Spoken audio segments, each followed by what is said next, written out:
Good evening. We're live on YouTube and Twitter, Periscope. I think that's what it's called, Periscope, Twitter. It's all kind of molded into one. Joe Sansom, how are you today? Very good. Very excited. Windows off to a good start. Yes. Happy days. Well, I tell you what, we've got a lot to talk about. Every single Championship fan who does not support Fulham is up in arms at the Harry Wilson deal. The Second Tier podcast saying £12 million. I'm not sure if any of the other 21 clubs in the Championship will spend up to £12 million combined this summer. We're back in the Championship and we're annoying everyone, which is funny to see before a ball's been even kicked, Joe.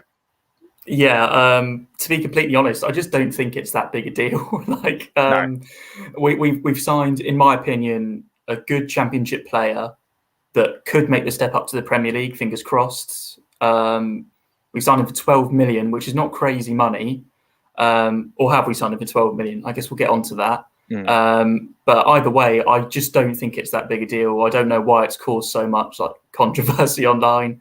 Last time we were down, there were these payments going around every season. You had teams like Sheffield United paying big money, West Brom paying big money, Leeds paying big money for players like Patrick Bamford, for example. I mean, it's just not that a rarity. And I understand that COVID's changed the market a bit, but just think everyone needs to take a breather, really. Yeah. We said the other day that obviously FFP is going to be very much in the limelight of this transfer window. And already, let's start from where we're at. We've signed Harry Wilson and we've signed Paulo Gazzaniga, and I'm going to I'm going to call him Gazza, and I think you can understand why from this season. Just because I really do not want to get into any problems. I know obviously so that's it really. Just to be on the safe side. So Gazza and Harry Wilson in. So the Harry Wilson deal is what looks like a deal which is 4 years of an option of a further year, and then £12 million fee. But basically what was said last night is that we're not going to start paying for the deal until next season, start of 2022, summer, I think, or something like that. And that now it's like a loan with an option to buy, which is how we've kind of got around FFP. And apparently in the contract, the requirements for it to be an option to buy is very minimal. I would guess it'd be something like 5 appearances or 10 appearances, something like that, Joe. So first of all, how do you think? What do you think of that deal and how it's been broken down? And do we have to give a little bit of credit to the man who shall not be named? Well, I mean, I suppose you have to give a little bit of credit. The one thing I'll give credit to for him/his team is getting business done early, which, I'm still not particularly happy with the way things are run. And if this is another loan deal, whilst not being the end of the world, I'd prefer if we didn't build our squad that way. It seems like Harry Wilson sees this as a permanent move, and Liverpool have put that out there as well. Exactly. So, as you say, I think it's more of a formality that he joins permanently, whether it's officially now or later. It was very cleverly worded on the website as well, saying that it could be as long as 5 years. It didn't say what the minimum was. So it's a weird one. I mean, it's a loophole around FFP, isn't it? That we're just going to pay later, no matter what happens. And I don't think that's a big problem. I think Liverpool owed us one after the whole Harvey Elliott thing. Yeah. So, fair enough. I mean, there's nothing to stop other clubs doing it this way. We know FFP is quite broken. I think that's spot on. Yeah, credit to Liverpool for basically doing us a solid. I mean, we know that they needed to sell him. Harry Wilson wanted out permanently. They wanted to sell. We wanted to buy him. It makes sense. And if we couldn't put up the funds immediately due to the restrictions that we've got currently, then I don't really see why it's a problem. And I really don't see where the uproars come from at all. I think it's people who are basically reading the headline but not reading the story. And if you read the story, as to why this deal has been structured in this sort of way. Maybe they understand it a little bit more. But on the face of it, it is a loan with an option to buy, which of course is not dodgy, as people keep saying.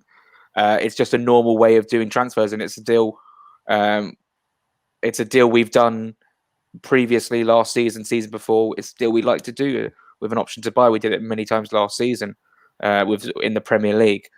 What was I going to say? A piece in The Athletic, I think, from James Pearce broke it down, and a similar thing happened between Wolverhampton Wanderers and Liverpool with the whole Diego Jota, and I think his name is Hoiver deal. Apparently now the payments are going through like this summer or something, when the deal was done last summer. So this isn't new. This isn't Fulham cheating their way to the Championship title of 138 points from 138. This is just a very clever way of doing business and getting, I wouldn't say getting around FFP. It's just avoiding the sanctions that could come from FFP, if we were to spend loads and loads of money. And we are in a very fortunate position where we have an owner who is willing to spend, willing to back the club, regardless of what league we're in. And I think that's fantastic.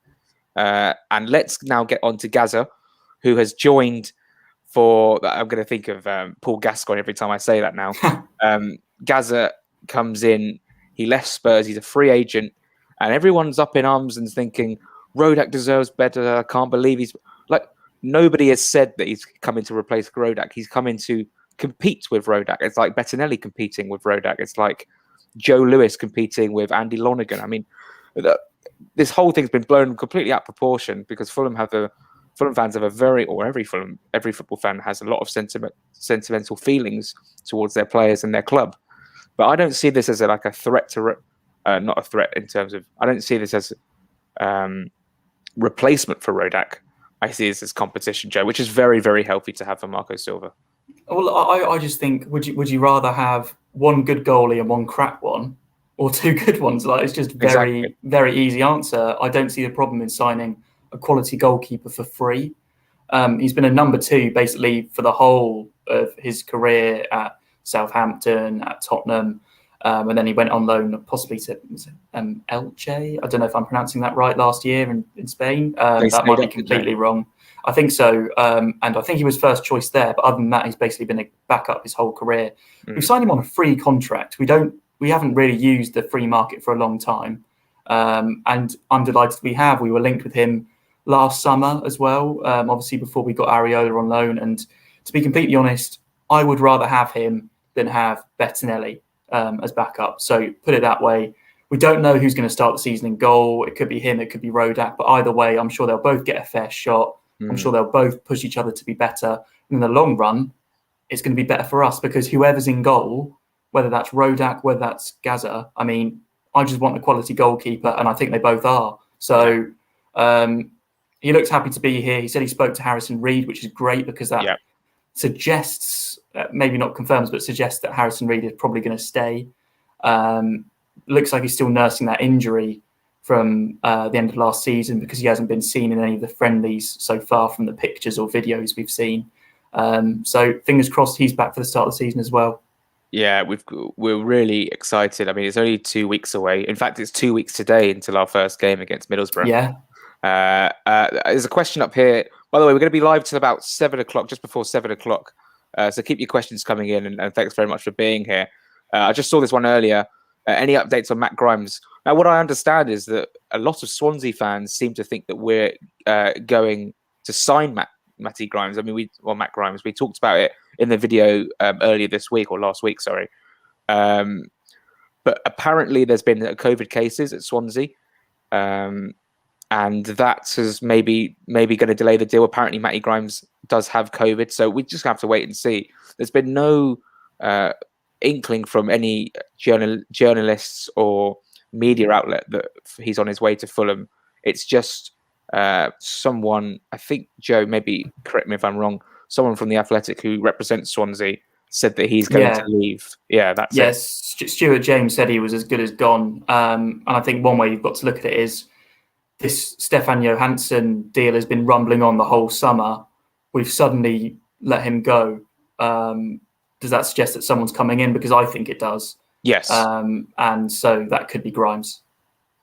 Hopefully it is Matt Grimes. I mean, we talked about it the other day. Fantastic in the playoffs. He's a good player. And Swansea right now are in turmoil. I mean, I put them in my top 6 when we did the live stream at Marco Silva joined, and now Swansea are out the top 6. And they're going to be placed somewhere else at the table. They've lost Steve Cooper, they've lost Ayew, they've lost Grimes, and that's another team who I saw as a massive threat. I think. I'm not going to just completely write them off, but I'm going to say they're off the radar for now, unless they do something spectacular and get a big manager in or a big player in. I'm not seeing anything positive, and Swansea fans are absolutely up in arms. But anyway, we're here to talk about the 2 new signings. Here's a question from good old friend Jack Stroudley. Do you two think Harry Wilson coming in signals a winger departing?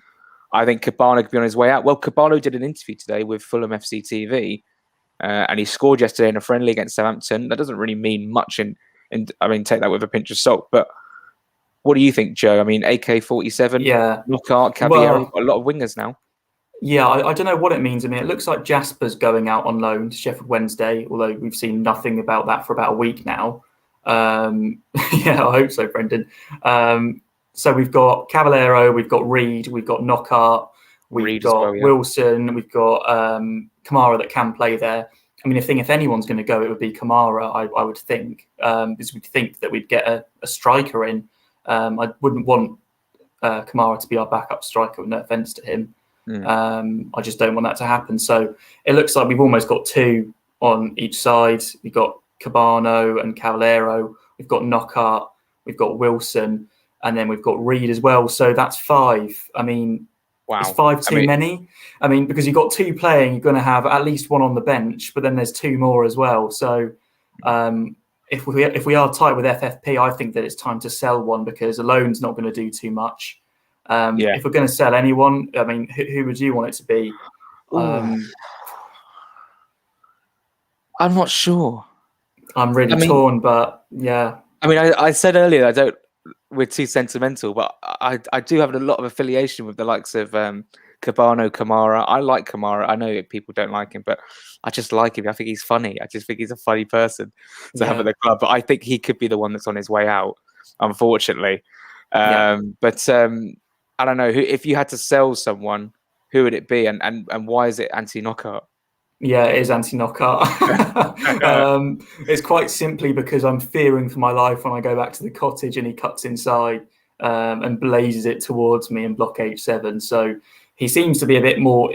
I mean, I don't know if anyone's seen the highlights of the Southampton game, and I know that you can't take too much from a 3-minute highlight reel, but he looked quite dangerous. He set up a few chances. He won the penalty. And from his Instagram, he looks to be quite determined for this season. So at this stage, I'm ready to give everyone a clean slate. And I trust whoever Marco Silva keeps and whoever he chooses to move on. It seems like we've reached that stage now where he's had a look at the squad. He's let Johansson go. Maybe that's because Johansson wants to go. Maybe it's because Marco Silva thought we've got better options. But either way, we're getting to that stage where I think it will become clearer, especially after the Charlton game, where we'll see some of us in person, who's playing, who's on the bench, what system we're using, etc. Who we can expect to see in the lineup against Middlesbrough. If I had to say right now, I'd be quite surprised if we didn't see Caballero and Wilson as our starting wingers. I just think that's the way we'll be. Yeah, I think Caballero might have a second chance under a Portuguese manager in Marco Silva. Now, here's something we're really, really excited about. Ryan Reynolds, of course, who, of course, is the co-owner of Wrexham. It's nice for you to be in the stream. It's always the curse. It happened last summer as well. Every time we released a video, a new rumor would appear that very night or maybe the next day. And it happened here with Muniz as a loan with an option to buy. Now, from what we read, Marco Silva's really keen on him. He sees him as like a Richarlison 2.0 as a striker to come in with a loan with an option to buy. But the club, I think, I can't remember the name of the club. Flamengo have rejected the loan offer. Hopefully we're still in for him because, I don't know, a lot of Fulham fans are getting excited about this. What does it mean for Mitrovic, of course? We talk about a backup striker, and this could be the one. But it could cost us a lot of money if they're not willing to let us loan him at all. Joe, what do you think of this? Yeah, I mean, it's an exciting one because we're just not linked with many players from that part of the world. It's a bit of an untapped area resource for us, the South American leagues. And he looks exciting. He looks young. You know, his highlights reel look very exciting, and his bicycle kicks and stuff. So we can't pretend we know much about this player at all. The name, the fact he's Brazilian, Marco Silva wanting him specifically, and what he's done with Richarlison in the past is all reasons to make us feel positive. So I wouldn't be distraught if it doesn't happen, because 3 days ago I didn't know this guy existed. Yeah. But at the same time, you know, it's exciting. I think we need a striker. But if we're going to make a signing now and we're sailing this close to FFP restrictions, then I would hope that we'd spend the big money on a midfielder, because I think that's the other position we need an extra body in. So I'm a bit disappointed the loan with an option to buy wasn't accepted on this one. I thought in this occasion, it's quite a good way of getting a backup striker, seeing what they're like, trying them out. And if we don't sign them, or if they're not that good, it's not the end of the world, because they're not going to be a starter, you'd think. There's only a loan fee. It's not very risk-free. Are you watching Tony Khan? I was going to say, you said big money going on a midfielder, but apparently there's a £4 million price tag on Matt Grimes, which I think is quite a cheap deal. So I think that's really low. Yeah, I think that's really, really low. Yeah, I think Swansea fans would be gutted to let him go for that. Jamal Lowe.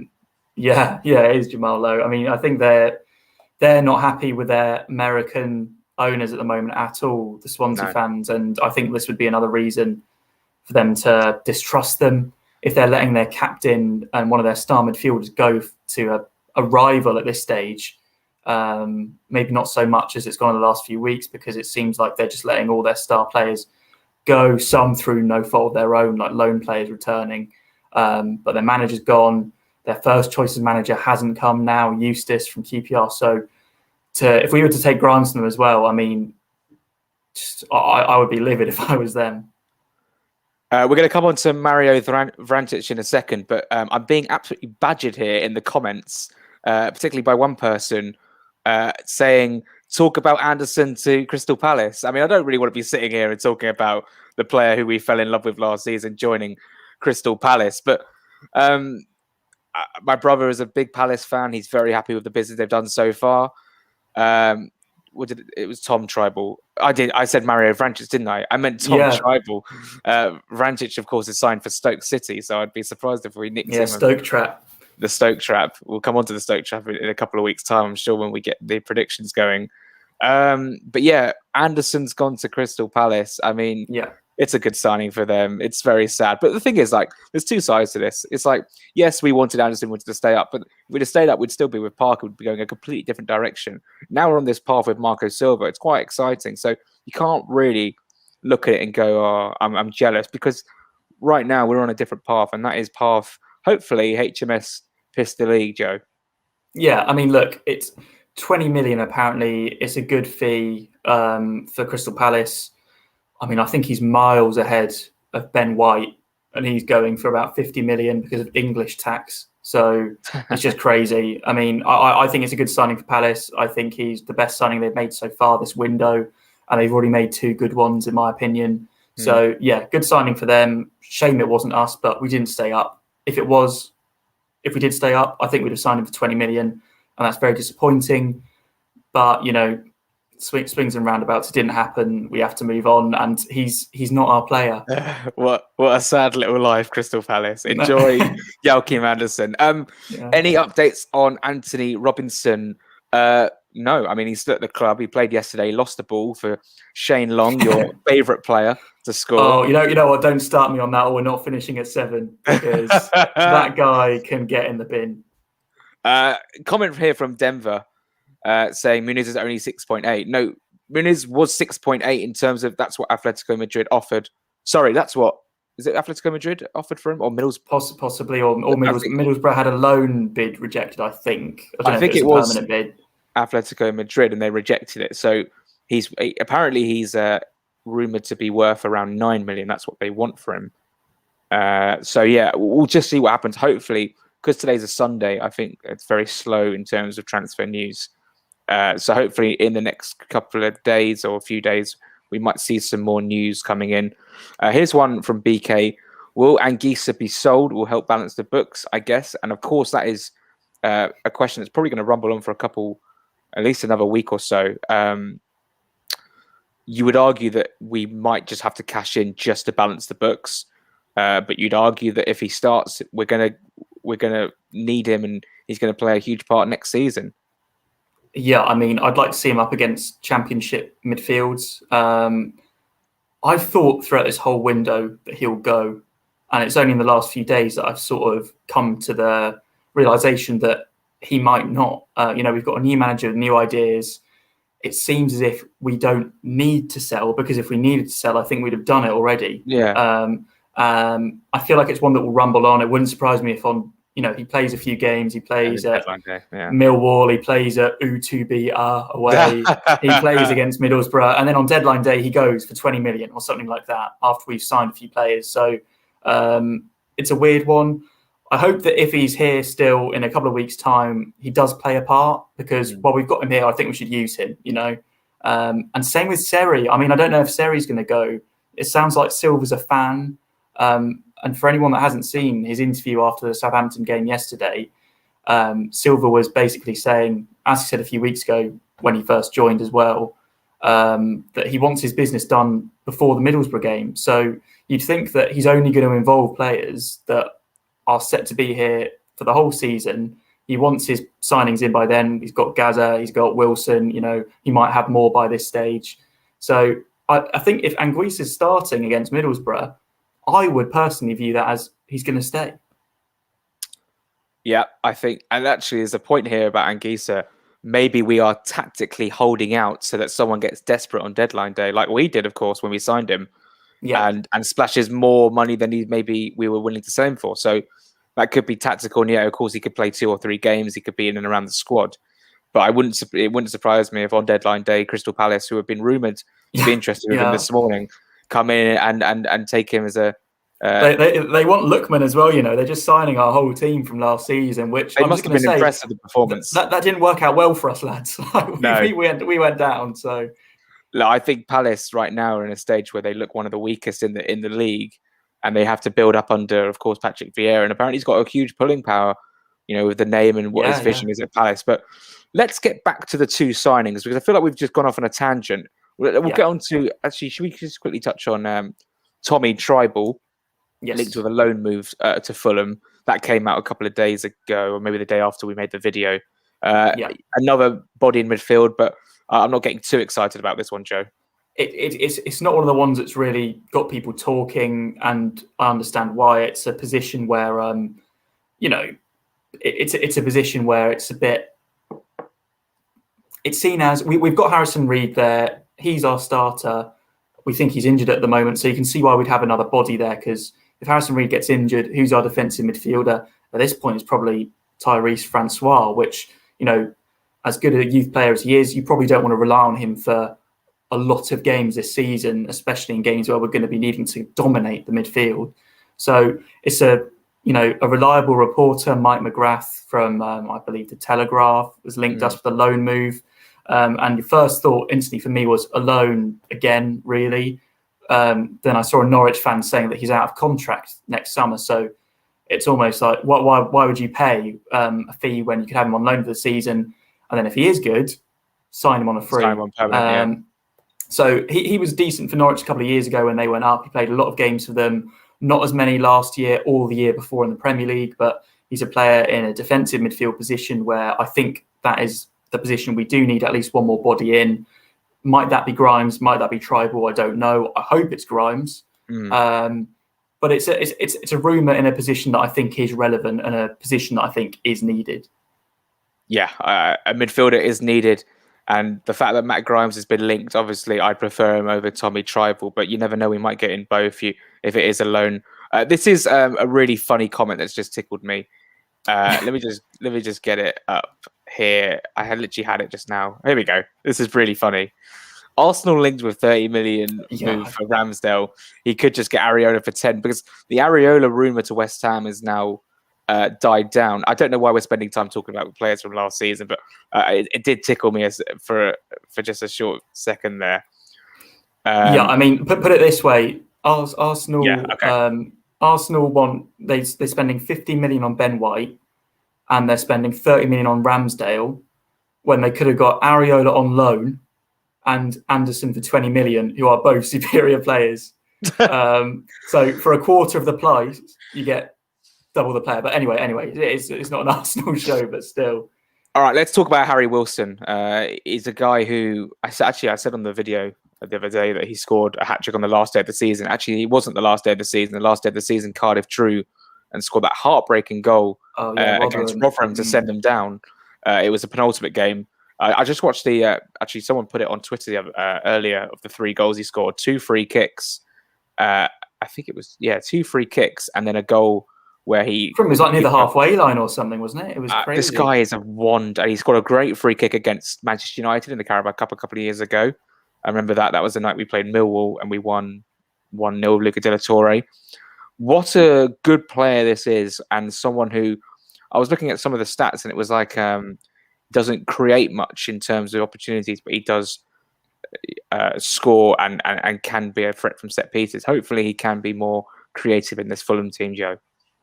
Well, yeah, I saw that a few people said that he was quite poor at Cardiff last season. And, I can't say I was an avid watcher of Cardiff, but if you look at the stats, 7 goals and 12 assists, I believe, in the league. I mean, those are very good. That's very good. So, and I appreciate 3 of those were in one game against Birmingham, of the goals, that is. But, he can clearly do it in this league. He did it for Hull briefly. He did it for Derby. He did it for Cardiff, and he scored 7 goals in the Premier League for Bournemouth. Bournemouth fans didn't seem to rate him too highly, but he came up with 7 goals, which we could have done with last season, to be completely honest. So I'm excited. He seems like someone who can create chances. He's a good set piece taker. And I believe he's 24. So there's still time for him to reach his prime, and I'm excited. We needed a winger. We've got one. He can play in the 10 as well. He can score and create goals at this level. I'm excited. The missus has donated a £5. Thank you very much. Oh, that's very kind. And I hope everything's going well at work, and I hope you're enjoying the stream. So thank you very much, Mrs. The missus. That's completely caught me off guard. Thank you very much. Right. Let's talk about Gazza. Yeah. He had his time at Spurs. He had a spell at Southampton. Would you start him opening day? Would you give him a chance? I don't want to keep flicking between him and Rodak.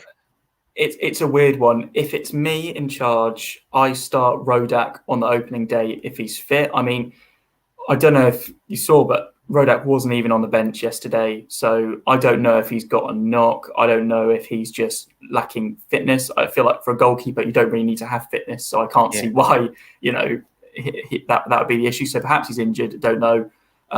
Just come back from the Euros, obviously. So if Rodak's fit, I'd start him. He had to sit out last year. I'd give him the benefit of the doubt. I'd start him. If Rodak can't play, start with Gazza. And to be completely honest, until one of them makes a mistake, or has a really bad spell of confidence, I don't think you drop them. I think you keep the team the same. And whether that's harsh on the other one, maybe, but they should be pushing them in training. I think we've got a really exciting squad.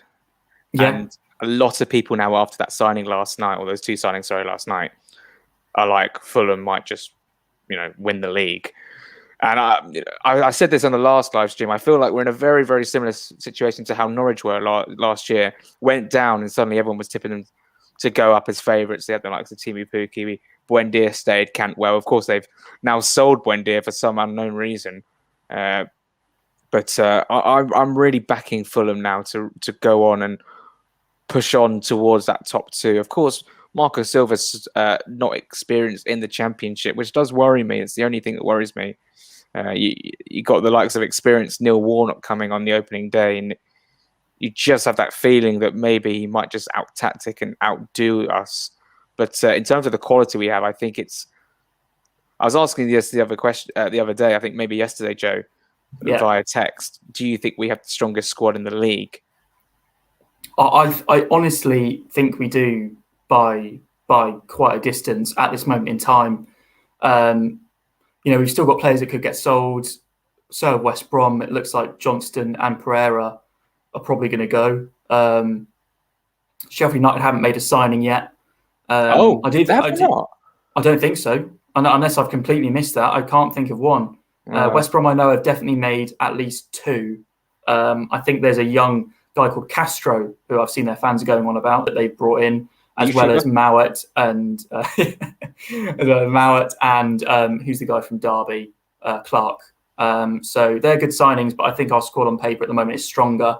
I mean, we were saying yesterday, I think our second string team at this moment in time, with the right manager, could get playoffs with ease.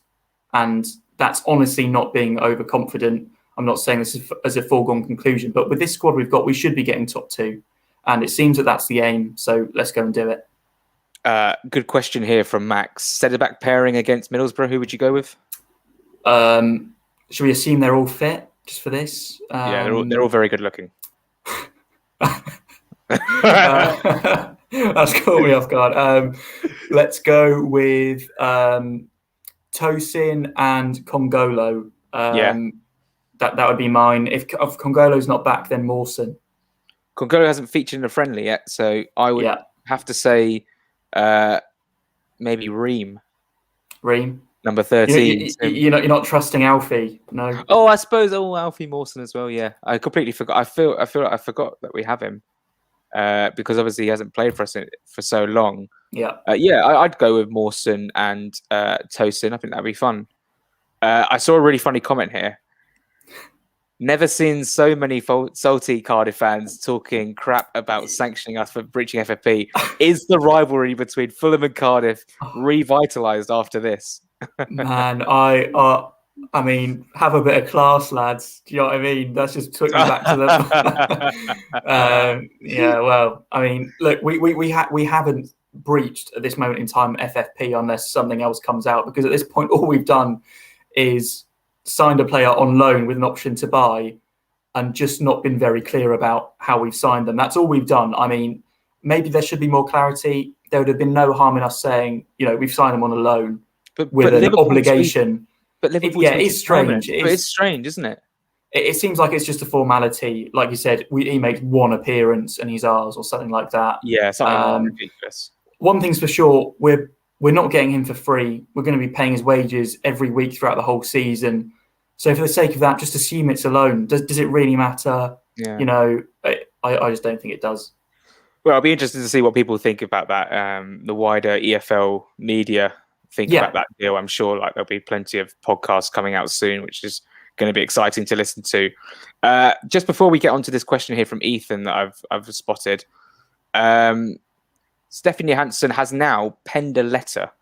Yeah, I don't know if you saw the tweet. I haven't actually opened it yet, but that's good because we were all up in arms. I've got to hold my hands up here because earlier I was replying to someone else's tweet saying that I thought it was a bit off that he hadn't said anything, and that was purely because yesterday he tweeted his welcome message to QPR, and I think normally they sort of come hand in hand. But I've just opened it now. I had a brief look. It's a lovely open letter to fans because 5 years of service in the modern game is actually quite a lot, and so. I generally just thought he'd just gone to QPR, just been like, I'm not going to say anything. That's what I thought. Ethan, let's talk about this actually quickly. So Mika, I think Mika. I don't know how to pronounce it. Biereth or Bereth. Well, he's gone to Arsenal, which is a shame because I think he was top goal scorer for the under 18s last season. He was fantastic for us with Tehi. Obviously, we were talking about those sorts of players getting to step up this for this season, but it doesn't look like that's going to be the case.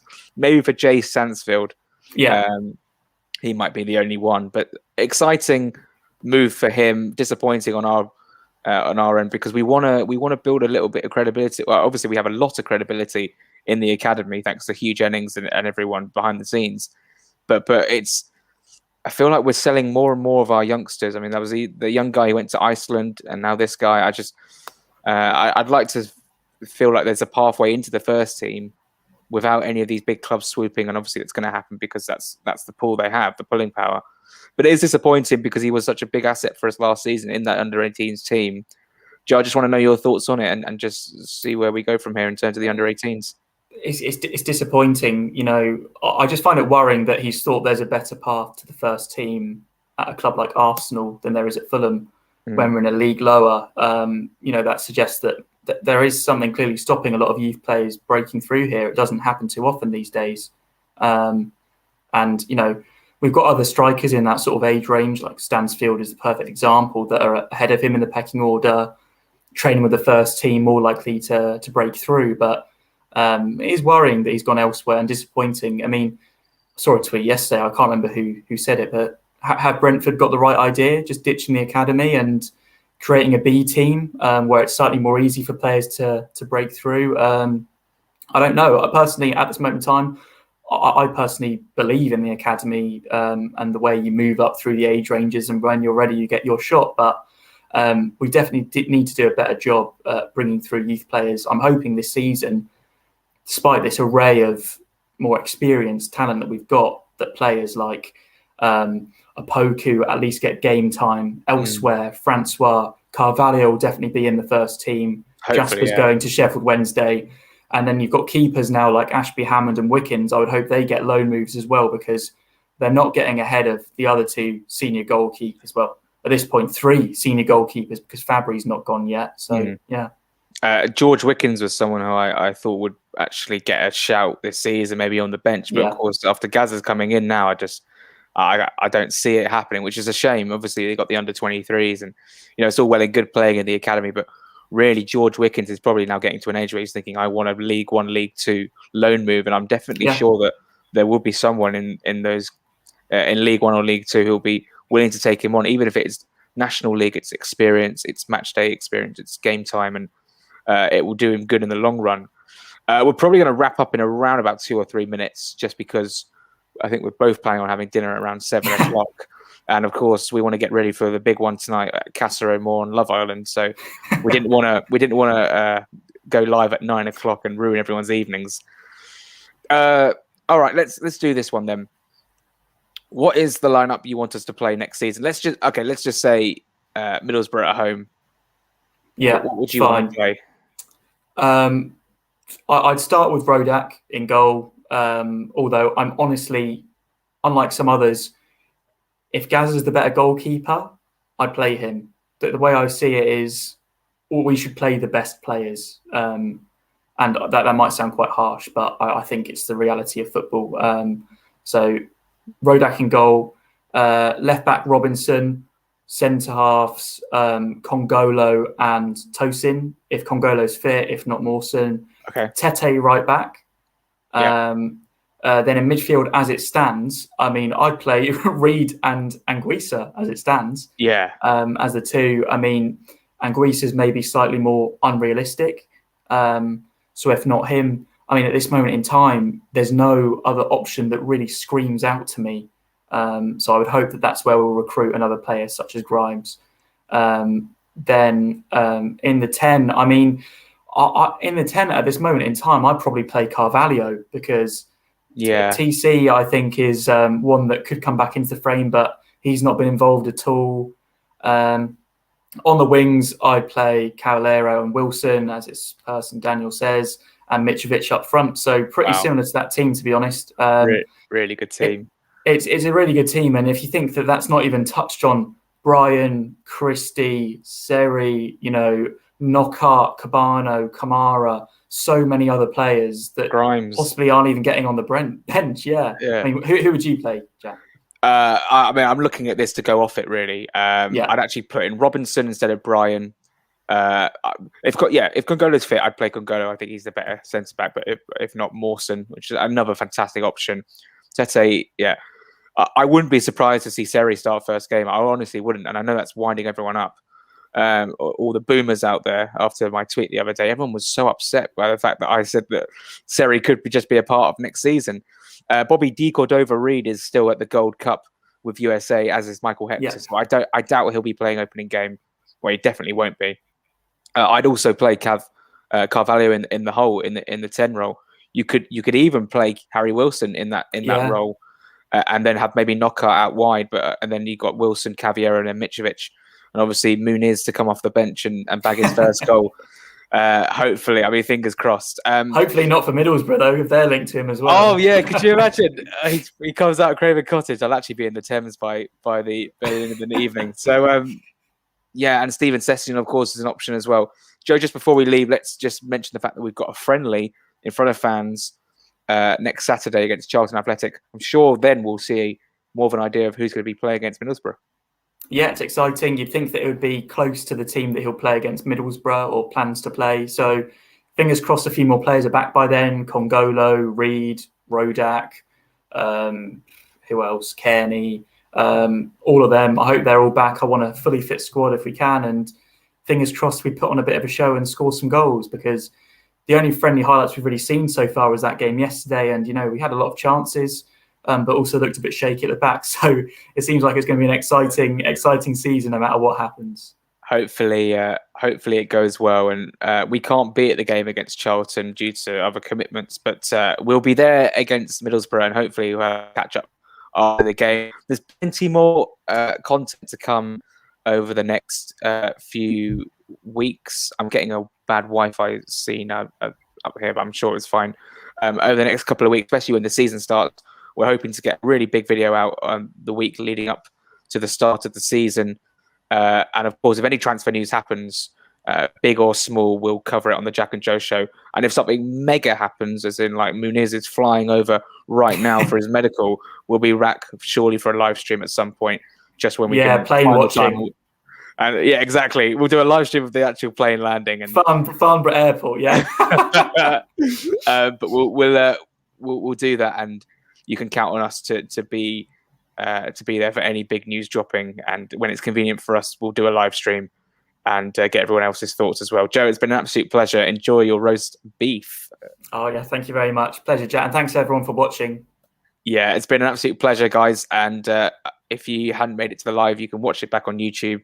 We'll be back soon next week, hopefully, with a new video, new rumours, and hopefully that new kit